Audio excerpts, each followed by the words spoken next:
J-Moore, the very best reviews. Tell them none can contest, we gon'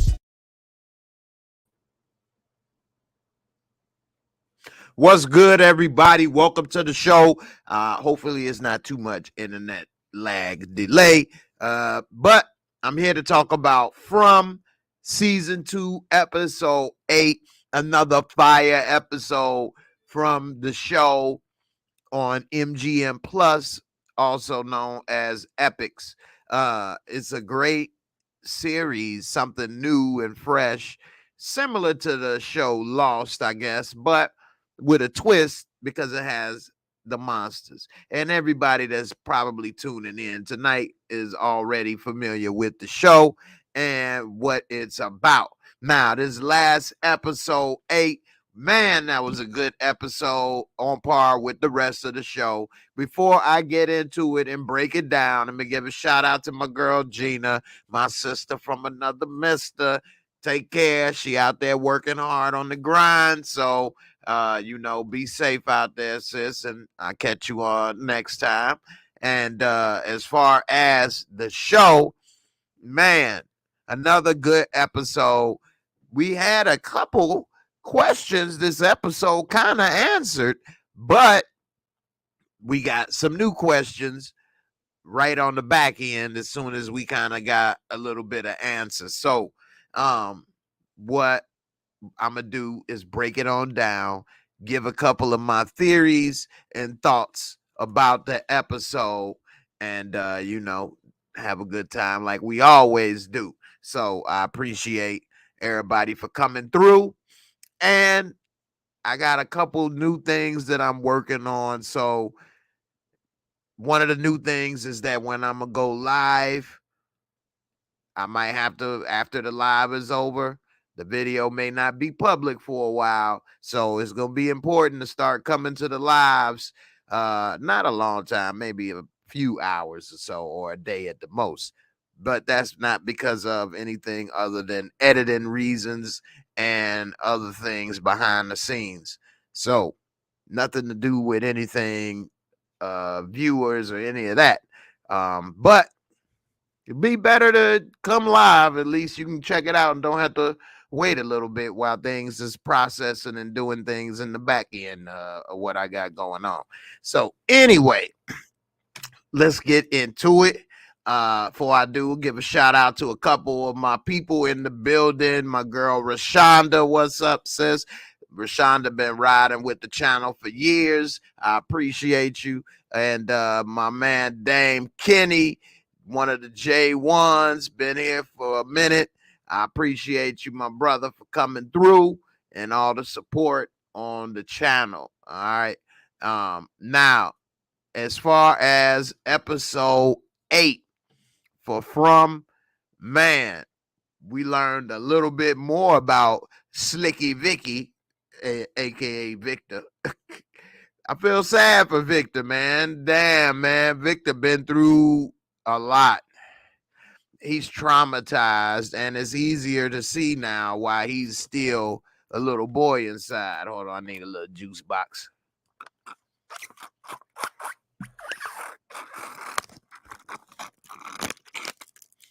All right. We also see that when it came down to it, Kenny had Boyd 6. I peeped that. I don't know if anybody peeped that.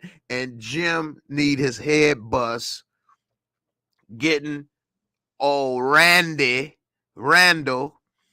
worked up. And it's time to break it on down. So the episode start off with Kenny talking with his mama, and then the phone rang. Now, one thing that was being said on that phone, he kind of ignored it and hung up. And the first thing I thought is, man, they called the wrong damn house. So the phone rang, and this dude don't want to listen to what's being said. And what was being said, if I heard it correct, this is my first reaction. I only saw it once, but he was trying to tell him something. Like, I could barely hear it, but it was saying something to the effect of like, leave something alone or stay out or something. I don't know if anybody heard it. Let me know in the comments what they were saying, but it definitely did not sound like it was just some gibberish. It wasn't no telemarketer. So I don't know why the hell he hung up like that. It took too damn long to answer the phone to begin with. So he acted like it was a crank call. Anyway, we see that now Freddy Krueger's entered the town. You got the body and I got the dreams. What I mean by Freddy is that we see now they getting attacked in their dreams. Kenny was having a dream. He thought it was real. It looked real. And he was talking with his mom, and then a bug jumped on his arm and he knocked it off. But when he woke up, the mark from the bug was there. His mama woke him up. He was having a bad dream, and when he looked, the burn from the bug, a cicada, was still on his arm. So it's like, Freddy's back, bitch. So now they got to worry about when they go to sleep, they can be affected. And this is something new that didn't happen until they killed that monster. Now, is it related? I don't know. We saw that Jim is now working with old nutcase Randy, bus boy.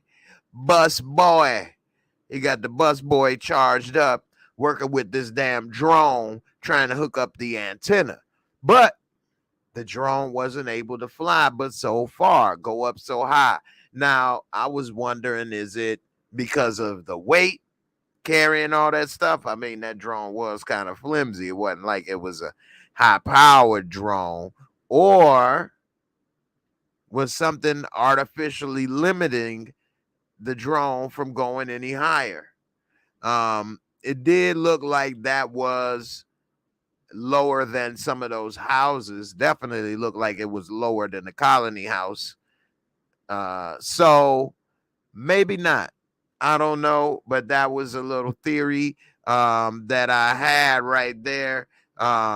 Is that drone being limited artificially by some type of glass ceiling or some type of artificial ceiling? It's a little theory. I don't know. Is it something, or was it because of the weight?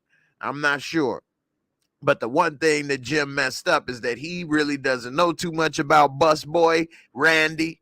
And he didn't tell him about the radio, but in a way, you got him all hyped up with this antenna and then starting this conspiracy theory talk. You got a regular young Alex Jones on the bus over here. And so it seems as if by giving him credence and talking to Randy, he got Randy worked up into his theory and believing that maybe somebody in the town is in on the madness. Maybe somebody in the town is setting them all up. And he doesn't realize how big of a mistake he's making, at least with the people he's choosing. And he's gotten into Jim's head just as much as Jim has gotten into his head. And they think that they're going to be able to go home and that one of their theories or plans may work. And they're not realizing the repercussions of what they're doing. And what they ended up doing after talking is decide, let's go talk to Sarah, because he put into Jim's head that maybe Sarah ain't so innocent. Maybe Sarah killed her brother, or because he was going to say something, and he's saying maybe they're taking each other out, or maybe they didn't actually die. He's saying, did you physically see someone get killed? But Jim been there long enough to know that this is real. And he let Randy, busboy, get in his head talking about at the house, did you actually see him get killed? I mean, Jim knows this is real, and he's not stopping him with his theories. And I don't know what makes him think that this could have somebody in it. I know Jim put that in his head, that this could be some type of experiment. And so it's kind of Jim's fault that Busboy is doing what he's doing now, which is interrogating people, threatening people. And we saw at the end what he did, which is set Donna up saying, I just want to talk, and then had her stuck to a tree, getting ready to burn her at the bonfire or stab her, ready to kill Donna. And it's a good thing Jim did come and see, because it might have been a little too late, too little too late, if he would have delayed any longer. So we'll see what happens with that. But Busboy definitely on that tweak tip, and Jim is responsible for putting that battery in his back. Now, I believe Busboy, Randy, is going to have to get taken out.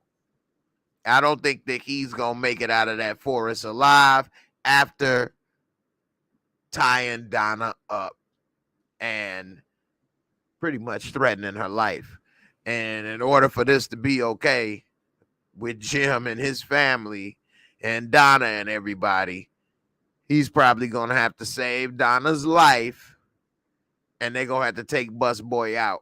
Whether they leave him hanging outside and they get in the RV, because he was about to leave Donna tied to a tree and then what, let her get ate? So that's not going to be acceptable, and they're going to have to do something to get him out. And the way he's acting, and he got the knife. I got the knife. Please. He going to have to take him out and do something. So we'll see. But, you know, conspiracy boy, because that's his dude, that conspiracy dude, Alex Jones. Alex Jones is tripping hard, and Jim does have something to do with that. Shout out to the NBA Finals, Miami and Denver, 73-75, trying to hang in there. Anyway, we see Sarah getting on my damn nerves in this episode. Why don't she sit her ass down somewhere? Talking about, I want to go and be in the woods. Give me an amulet and I'll go leave. And she thinking she going to be helpful. And then at least she wasn't walking around too much. But she, I think, is forgetting you on house arrest.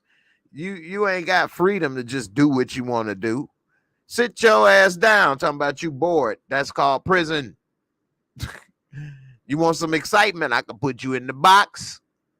Anyway, we see Jay has this chaos theory, and he's thinking that all this stuff, if anything goes wrong or whatever, that a butterfly flap his wings here, then this happens there or whatever. So he's trying to figure out and make sense of what's going on just as much as everybody else.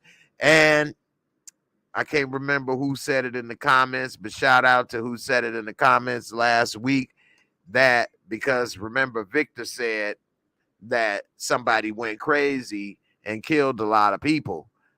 Jay may have that little crazy juice one day. He may act up. He already a little strange. And the way he was coming at Victor in this episode, I mean, I get it. It's a lot of frustration, and he walking around and mumbling and stuff. And Jade, I don't know why nobody, especially Jade, is not getting this. This dude been here since he was a kid. His family, his mother, everybody is gone. Look how old he is. Where could he go? What, he gonna go work at Walmart? Talking about, don't you want to go home? I am home. Man. So I don't know, man. My theory with that, if anybody could be in on it, it would be Victor. But I don't think he is. Don't get me wrong, especially after today seeing more of his backstory. Maybe I would have thought he might have had something to do with it had we not saw a little bit more of his backstory. which was very sad and heartbreaking. We saw that when he was a child, his mom locked him and his little sister. He had a sister in the little cellar to protect them and said, don't come out till morning while a bunch of stuff was going on. And the next thing you know, we see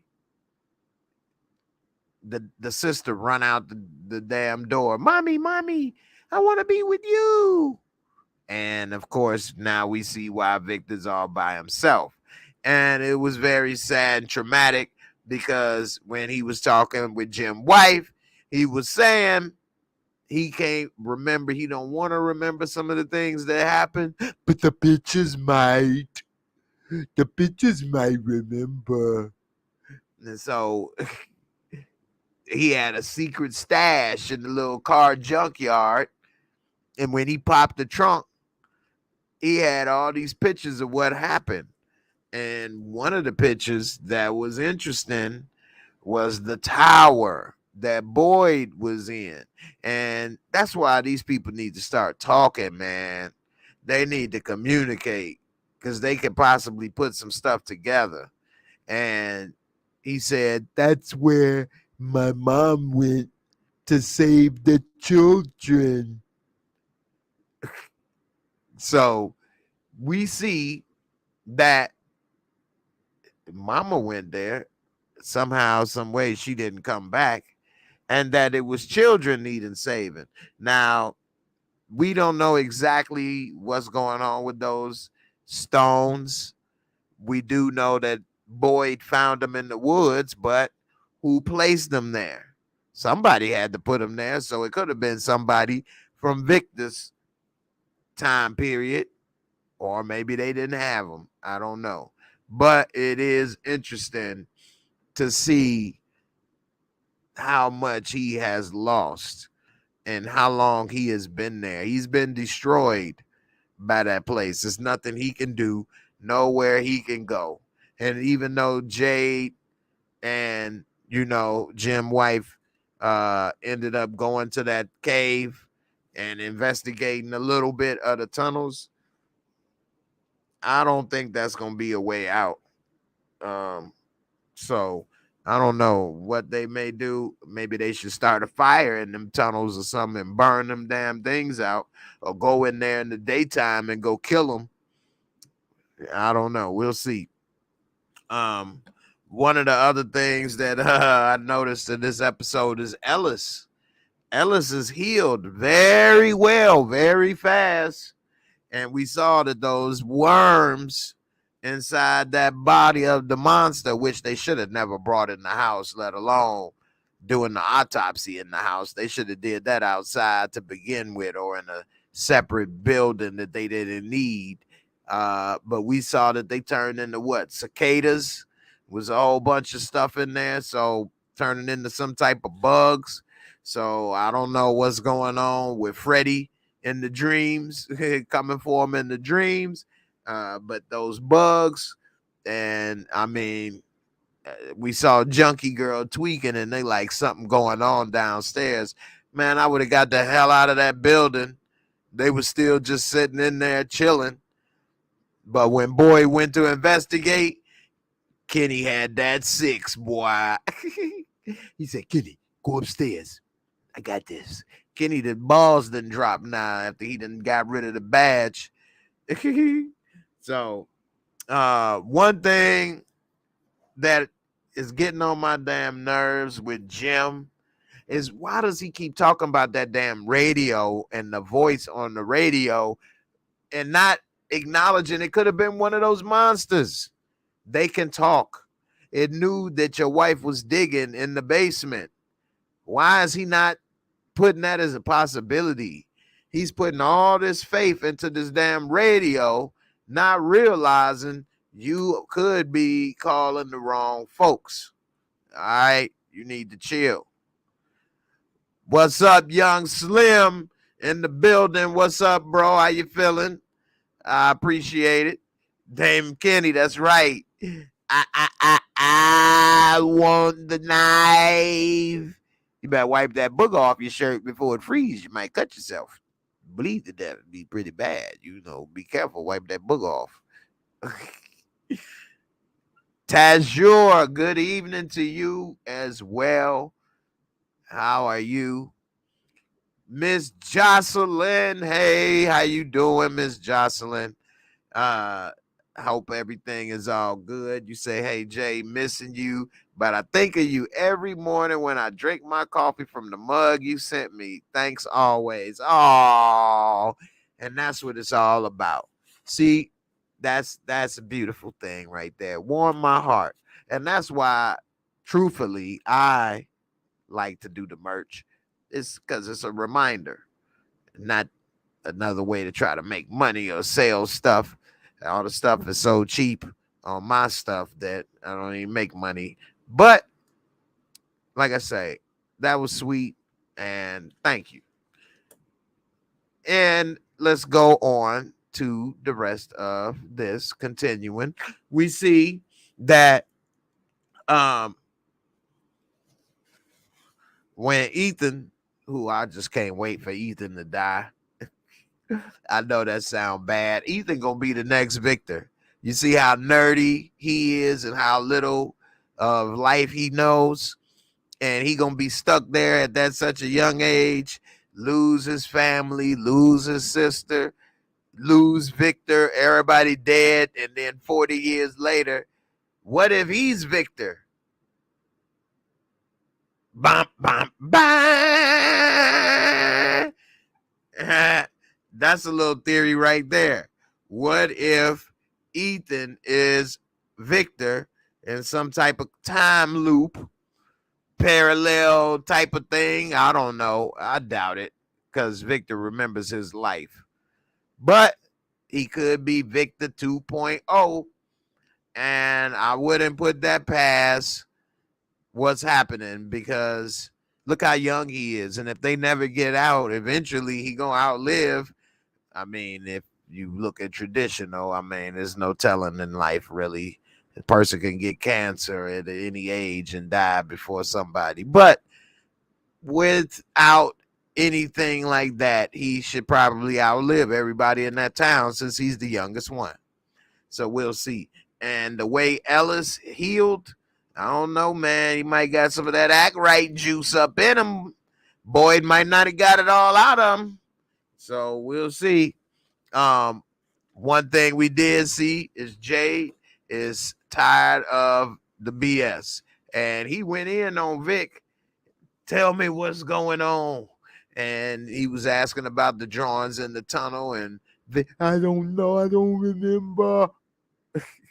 So I can see the frustration growing, and everybody want to go home. But like Victor say, he is home. Where would he go? His family is probably all dead and gone.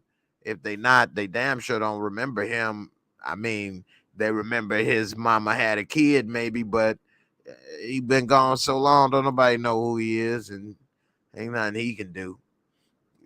So he's screwed. Just leave him there by himself. We did see Jim and Busboy go confront Sarah, asking her if her brother was still alive. That I don't know if that was a good idea, but the one thing is when Donna walked in, the way she shut it down, Busboy was like, "Oh yeah, you think you all that, don't you? You like this? Think you in charge? I'm in charge, DJ. We in charge. You like that? That's what you thought." So right then, I had a suspicion, dude is on something. And as we later saw, he was. Now, one of the things that he did say to Donna that was funny is he called her a toll booth operator. You ain't nothing but a toll booth operator. Damn. I ain't heard that one. So what she do? Collect change and let people pass? What? So he basically says she a fake ass rent-a-cop, I guess is how I took it or something. You know, one thing that I am with Jim about, and he should have never started this role with Busboy, is they going around accusing people, and that's just as bad, because then you create distrust.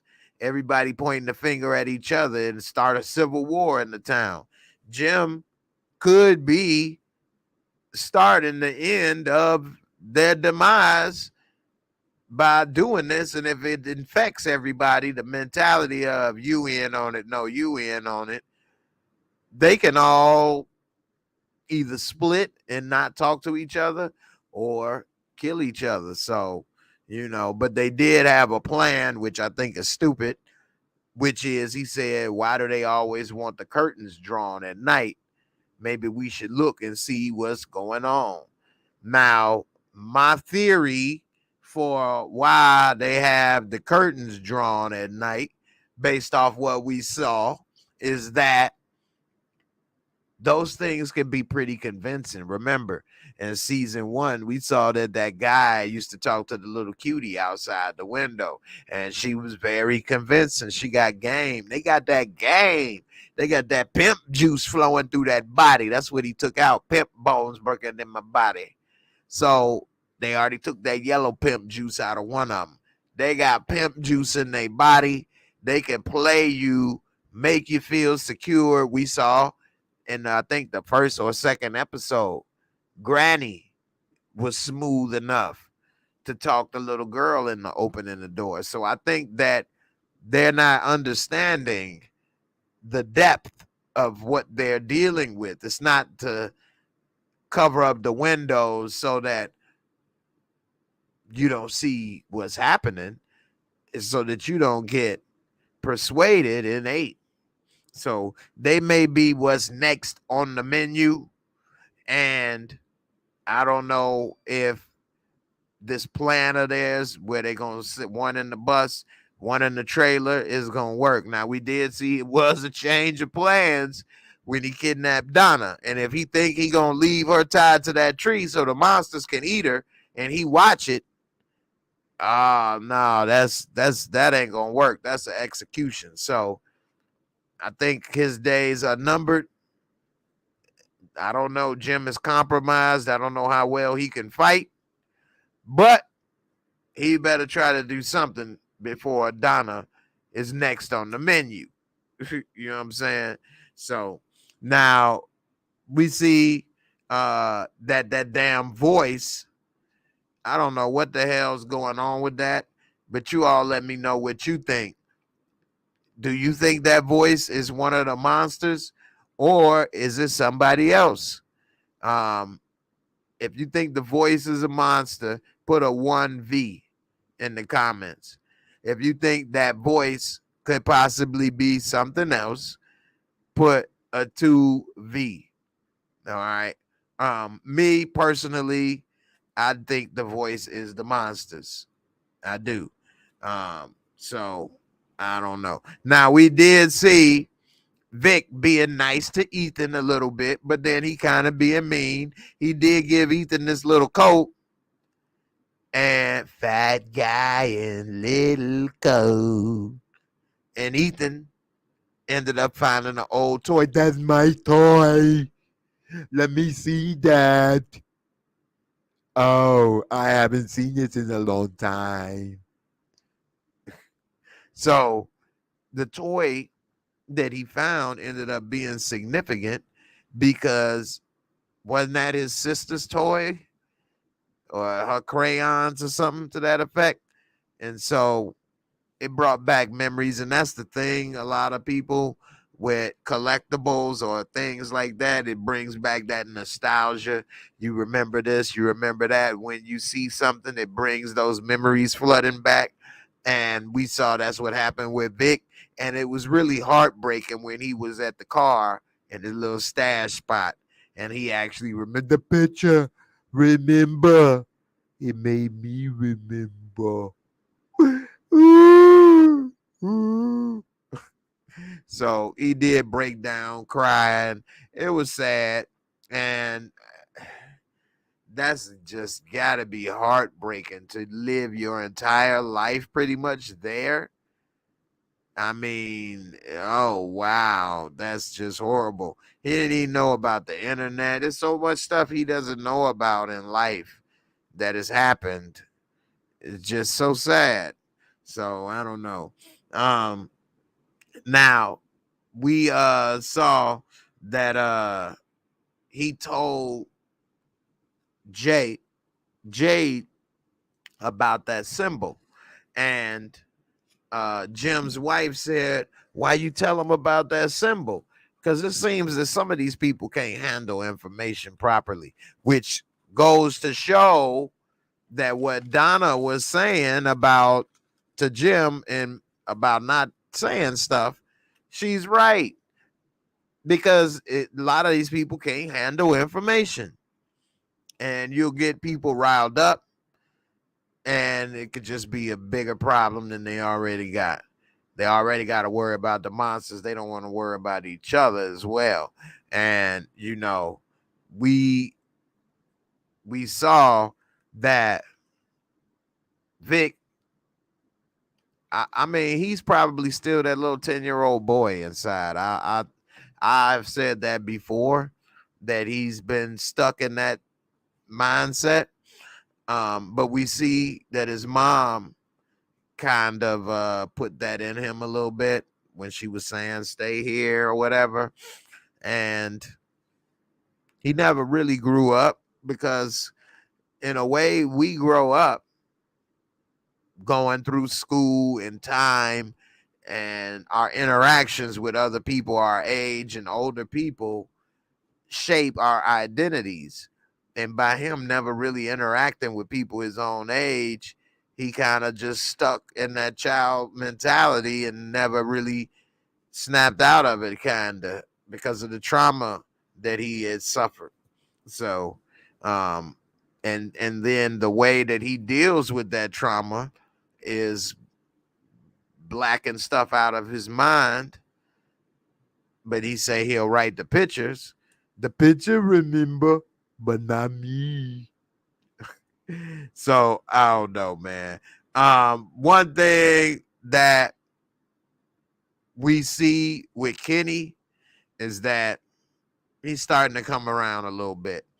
And when Boyd was talking to Radio, aka Elgin, Radio, he almost drowned. You don't put a radio in the bathtub. What you doing? You know that's electricity, boy. Anyway, we see when he was talking to Radio, that he said, you can make a silver bullet. Make a silver bullet. So he did come up with a good idea.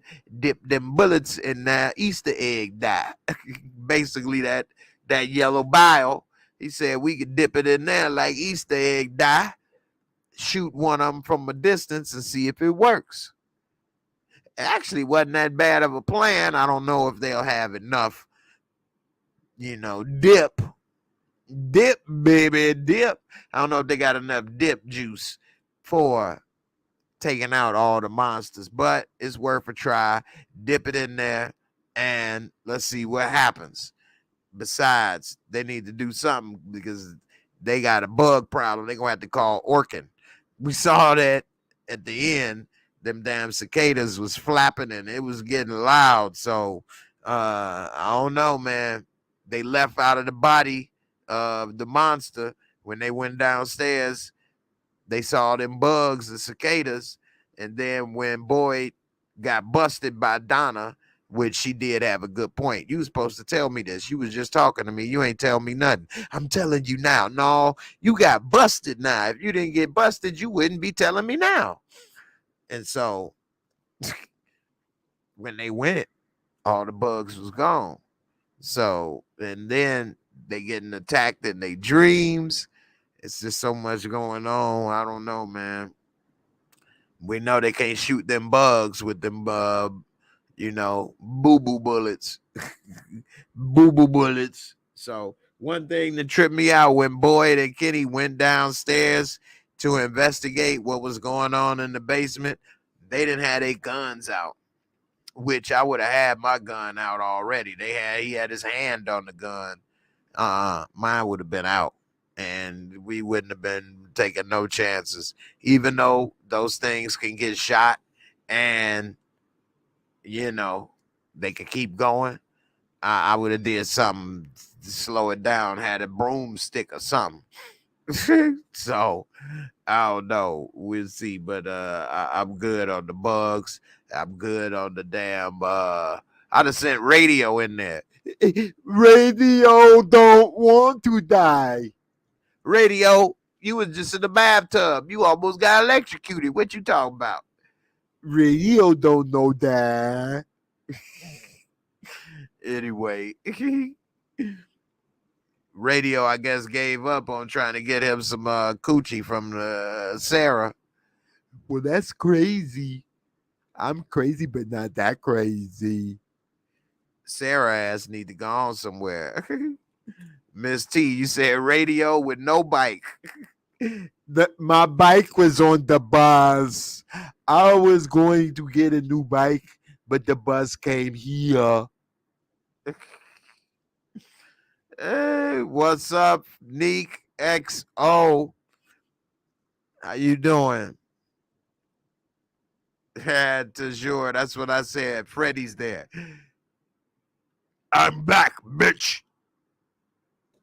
Freddie in them dreams. So, this episode, man, was tripped out because when Donna walked in, I don't know why they didn't think of this, but she said the obvious. You need to burn that damn body right now, which they should have burned that body as well as never had chopped it up inside that damn building. But anyway, I was with her on that.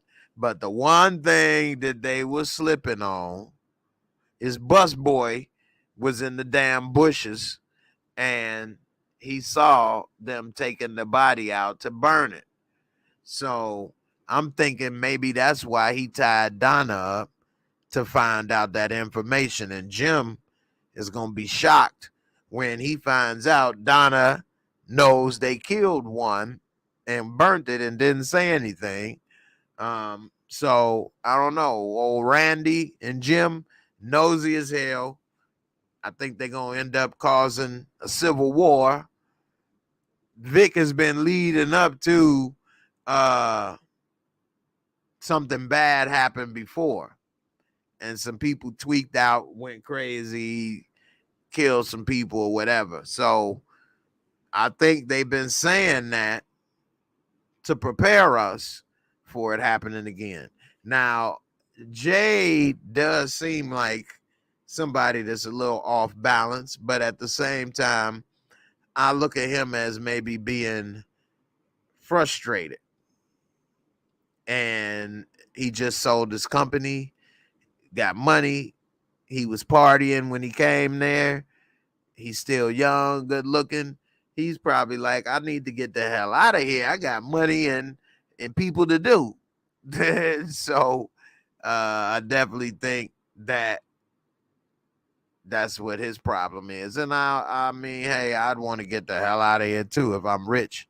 Or and now I'm stuck here broke in these damn clothes in this town. That would be heartbreaking, devastating, to say the least. So, I don't know.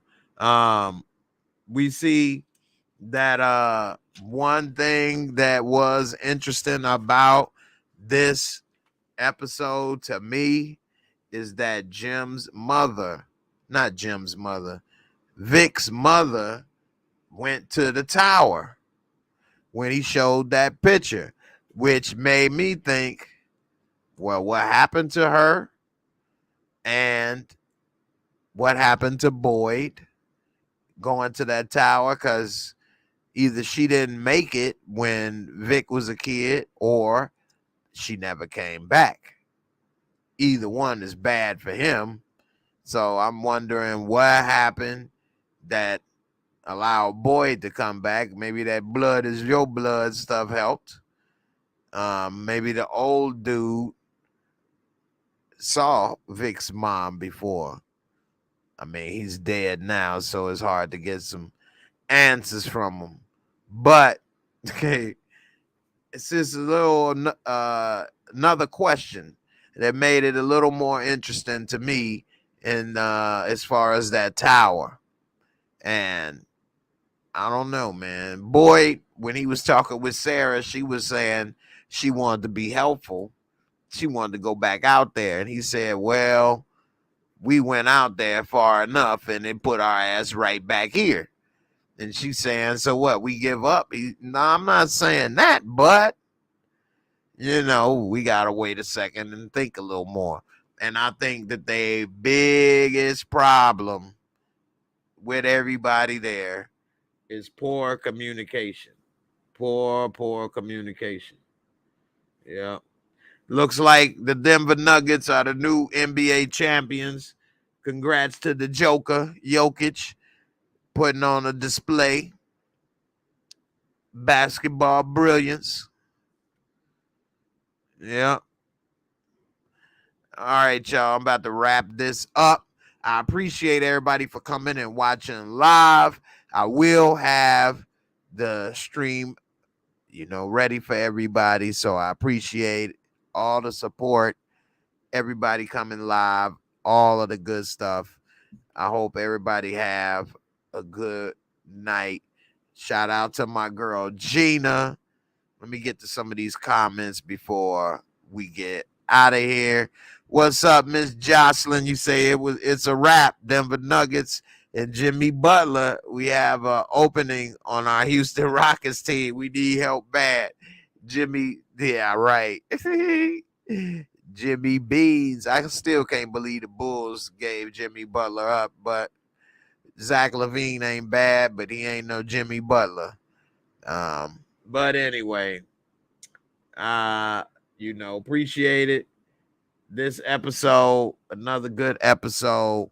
I'm interested to see how it all turns out for Sarah and Donna.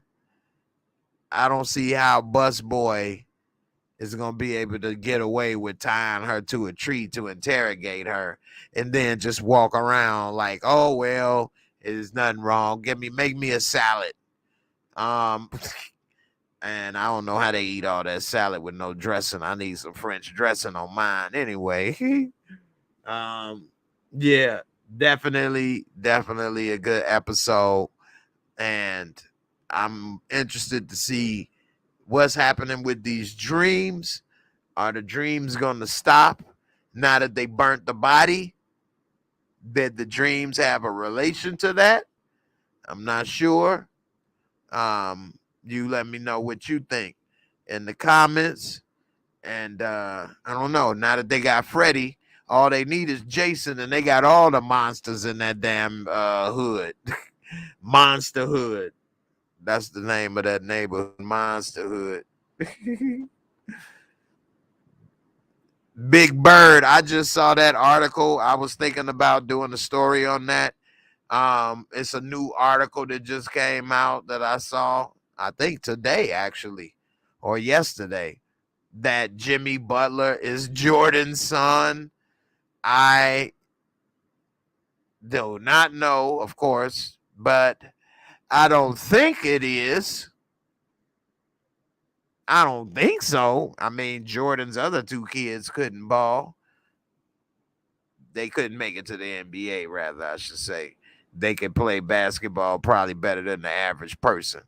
But with that being said, I don't know. I think that Jimmy Butler is not his son, but the way he's been playing and willing his team, I can see why that rumor was started. But I do not know. Damn, Kenny, you say French dressing and you fancy, huh? I need French done, nail done, everything did for French dressing and ranch dressing, everything did. I need that French, baby. Oh, we outside the boom, a little French dressing on there, mon ami. Yeah. You say they look like each other? Man, I was looking at that. When your mind thinks something, it can be. So if you start thinking they look alike, or he could be the son, you'll start to see similarities. Me personally, when I looked, I don't think they look alike. Other than being black men, and tall, I don't think they look alike. Anybody think Jimmy Butler and Michael Jordan look alike? Put a 1B for Butler. Put a 1B. If you think they don't look alike, put a 2B or not 2B. That is the question. Anyway, I'm gonna have to do a sports show tomorrow. Congratulate these big Nuggets. Gotta protect the McNuggets. All right, y'all. I'm up out of here, man. I appreciate everybody for coming through. All the support. Definitely been great. I'll see y'all on the next one. Peace. And I'm out.